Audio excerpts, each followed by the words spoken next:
La semence est la parole de Dieu, le semeur est le Christ.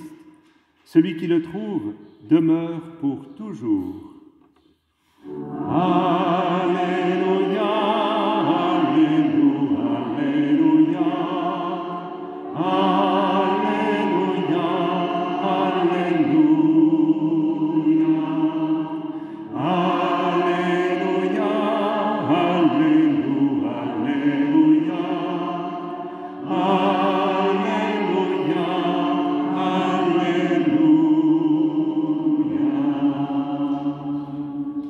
Le Seigneur soit avec vous. Évangile de Jésus-Christ selon saint Marc. En ce temps-là, parlant à la foule, Jésus disait : « Il en est du règne de Dieu comme d'un homme qui jette en terre la semence. Nuit et jour, qu'il dorme ou qu'il se lève, la semence germe et grandit. Il ne sait comment. D'elle-même, la terre produit d'abord l'herbe, puis l'épi, enfin du blé, plein l'épi, et dès que le blé est mûr, il met la faucille, puisque le temps de la moisson est arrivé. » Il disait encore : « À quoi allons-nous comparer le règne de Dieu ? Par quelle parabole pouvons-nous le représenter ? Il est comme une graine de moutarde, quand on la sème en terre, elle est la plus petite de toutes les semences, mais quand on l'a semée, elle grandit et dépasse toutes les plantes potagères, et elle étend de longues branches, si bien que les oiseaux du ciel peuvent faire leur nid à son ombre. » Par de nombreuses paraboles semblables, Jésus leur annonçait la parole dans la mesure où ils étaient capables de l'entendre. Il ne leur disait rien sans parabole, mais il expliquait tout à ses disciples en particulier. Acclamons la parole de Dieu. Louange à toi, Seigneur Jésus.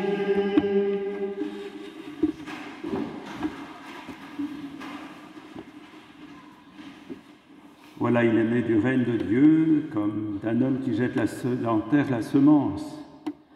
Voilà, la semence germe et grandit, il ne sait comment. Alors, c'est pas sûr qu'il ne faille pas travailler un peu quand même pour que ça marche. Donc, c'est peut-être pas une leçon pour être un bon cultivateur, mais il y a certainement un autre sens. Et puis, je ne suis pas sûr que la graine de moutarde arrive à donner un arbre aussi grand que tous les oiseaux de la terre puissent aller s'y mettre. Mais là aussi, quel est le sens ? Alors, je pense qu'il est intéressant de commencer par voir le contexte, toujours, dans lequel cette parabole est proposée.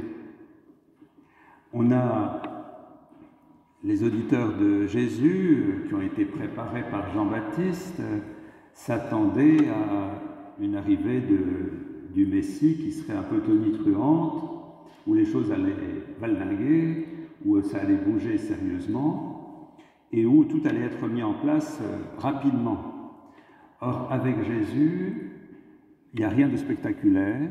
Il rencontre des gens, il parle, il libère, il guérit, mais tout ça se passe dans une relative discrétion, humilité, et ce n'est pas un Seigneur tout-puissant qui arrive. Alors, on se demande un peu ce que c'est que ce temps où il ne se passe pas grand-chose finalement, selon ce qui pourrait être attendu. Et puis pour la première communauté chrétienne, c'est pareil, vous vous rendez compte, ces petites communautés dans le monde, une fois que Jésus est ressuscité, que les communautés commencent à se créer, des petits groupes comme ça qui vivent dans le bassin méditerranéen, mais persécutés, fragiles. Alors, que se passe-t-il ? Où est la fécondité? Où est la puissance? Ça pose des questions sur le temps, sur l'attente, sur la promesse. Voilà. Comment se fait-il que nos communautés soient si petites? On pouvait se le demander au démarrage. Comment se fait-il que le Christ n'agisse pas avec plus de force et de puissance pour remuer tout ça? Alors c'est la question un peu qui peut se poser à toutes les époques, et peut-être à la nôtre en particulier. Quel rapport entre la promesse et la réalisation? Quel rapport entre la fragilité peut-être de nos vies ou de nos communautés et la mission qui est la nôtre d'aller annoncer l'Évangile à toute la création, en commençant par ici, à Angoulême, dans nos quartiers. Alors c'est la relation entre le petit et la promesse de quelque chose de magnifique. Même la vie de Jésus. Jésus a vécu une trentaine d'années et il a eu une mission de 3 ans. Avant, il est enfoui dans son village, il travaille comme charpentier avec Joseph. 3 ans. Et puis, si vous le comparez à des grands personnages de l'époque, des Césars, d'autres, mais Jésus, dans un petit pays dont il ne sort pas d'ailleurs, avec un petit groupe de disciples, et pourtant est annoncé qu'à travers lui, il va y avoir un royaume pour tous les temps et tous les lieux. La différence entre les deux.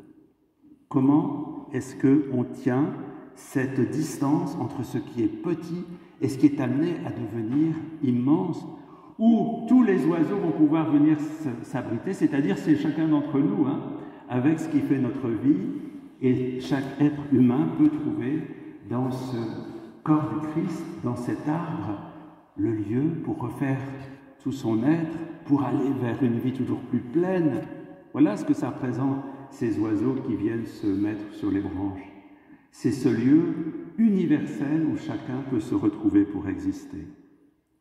Il y a cette distance entre l'humilité de ce qui apparaît et une vocation extraordinaire, magnifique, qui est promise.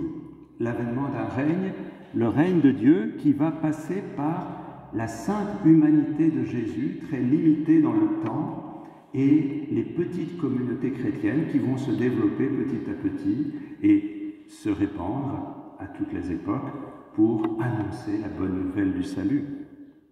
Alors, vous voyez, la chose qui nous est proposée aujourd'hui, c'est de faire confiance.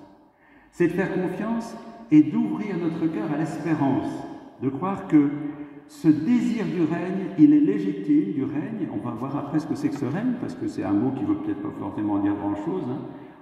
On est en République, le règne, qu'est-ce que c'est que ce règne? Donc, le désir de ce monde nouveau qui advient, que nous devons porter, que ton règne vienne, on le dit à chaque fois dans Notre Père, à travers la pauvreté de nos vies, la fragilité de nos communautés. Il y a une présence irrésistible qui doit passer et il faut voir comment, qu'est-ce que nous propose l'Évangile d'aujourd'hui.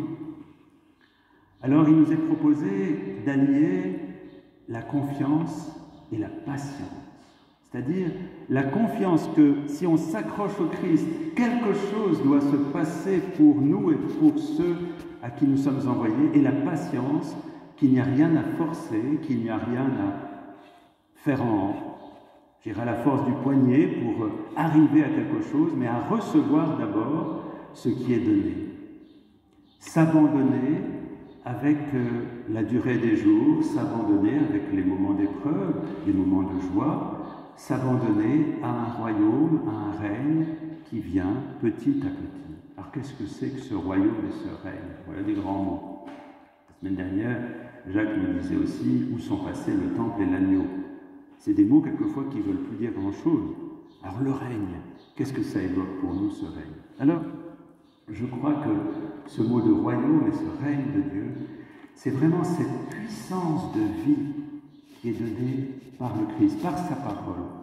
Une parole qui nous met debout, une parole qui devient pain pour nous mettre debout, pour nous faire vivre et pour développer en nous une vie plus forte que la mort, une vie plus forte que tous les obstacles, une vie plus forte que toutes les haines, que tous les refus, une vie qui pousse en nous et qui doit trouver son chemin, non seulement en nous, mais dans les petites communautés que nous formons pour devenir des ferments dans le monde. C'est un père de l'Église qui disait que les chrétiens devaient être l'âme du monde. C'est pas rien que les chrétiens soient l'âme du monde. C'est-à-dire que ce royaume, c'est ce qui va passer par nous, qui va passer dans nos cœurs, cette vie qui vient se saisir de toutes nos faiblesses, de toutes nos lourdeurs, pour nous entraîner dans quelque chose de totalement nouveau, qui va se saisir de tout notre être pour nous transformer à l'image du Christ. Vous êtes le corps du Christ. C'est extraordinaire. Nous avons à devenir le corps du Christ. Et le règne de Dieu, c'est cette poussée de la vie en nous. Quand on entend la parole, quand on mange le pain, quand on partage entre nous, quand on se met à l'écoute du Christ, de l'Esprit en nous, eh bien, il y a une poussée de vie comme une sève qui va faire que, eh bien, la petite plante qui est en nous devient comme un grand arbre dans notre communauté et en nous-mêmes. Nous sommes faits à nouveau. Et à travers des humbles commencements.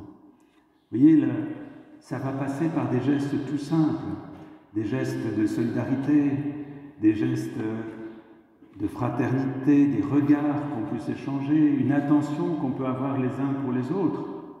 C'est ça le règne. Ce n'est pas des grandes choses qui nous dépassent ou qu'il faudrait, on pourra se dire, moi j'ai pas la force. On a tous la force de poser là où l'on est, des gestes qui donnent la vie. On a eu cette semaine, hier, une messe pour le départ de notre frère Dominique. Et on a pu remarquer qu'à travers une vie simple, une vie humble, mais avec ses limites, mais cet homme essayait de laisser passer par des gestes, des attentions, quelque chose de cet esprit de service et d'amour, en particulier pour les plus petits. Bien, chacun d'entre nous, on peut le vivre. Alors, cette vie, elle est à entretenir et elle est à respecter en nous. Il faut aussi qu'on respecte nos rythmes. Nous avons à vivre à notre rythme. Ce n'est pas aller en force. Il y a des gens qui ont peur parce qu'ils se disent « si je donne ça au Seigneur, il va me prendre ça ». Le Seigneur, il nous respecte et il respecte notre possibilité. Je me souviens, dans le Pas-de-Calais, il y a la maison natale de Saint-Benoît, Joseph Labre, il y a une plaque dans cette ferme. Il est marqué « Dieu qui le veut sera me donner la force nécessaire ». Le Seigneur ne nous demande pas, il nous demande d'aller jusqu'au bout de nous-mêmes, mais pas en nous cassant.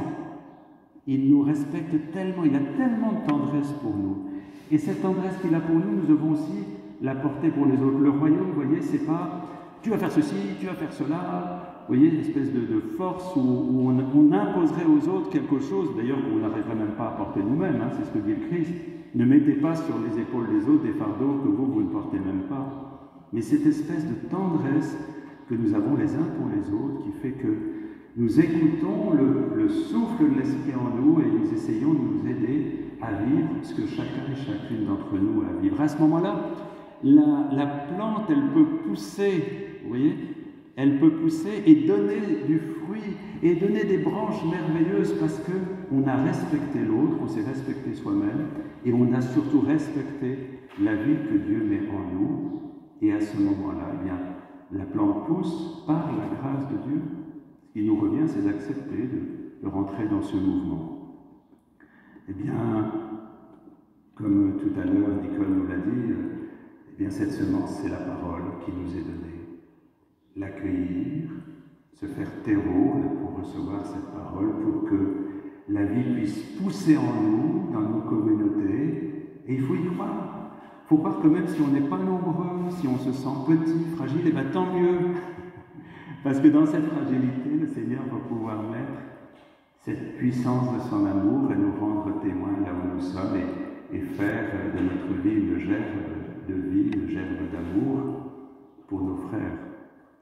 Bien, laissons-nous saisir, laissons descendre en nous cet amour, cette parole, laissons-la vivre pour pouvoir donner la vie.